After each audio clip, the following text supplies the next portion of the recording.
kinupkop mo mula maliit siya. Ganyan bang mapapala pa sa'yo din? Hindi, naalala ko din. Ganyan ba yung pagmamahal na dapat mong isukli sa tatay mo? Ano pang kasi? Yan, andyan na yung sinasabi mong hindi maganda, pero ayaw ka pa niyang naawa pa siya sa'yo. Hanggat maaari. Wala niyong konsensya. Hanggat maaari, ayaw. Tapos masisira lang ng dalawang tao. Ikaw na. Diyos ko. Yung Francis na yan. Yung pasimuno yung Francis at Daisy na yan. Di mo ata titigilan yung anak ko hanggat walang nangyayari sa kanya.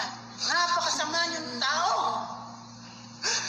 Kung merong makikinig sa inyo, kabuka nyo rin. Pero marami yung nagmamahal sa'yo kaysa sa kanila. Konti lang sila.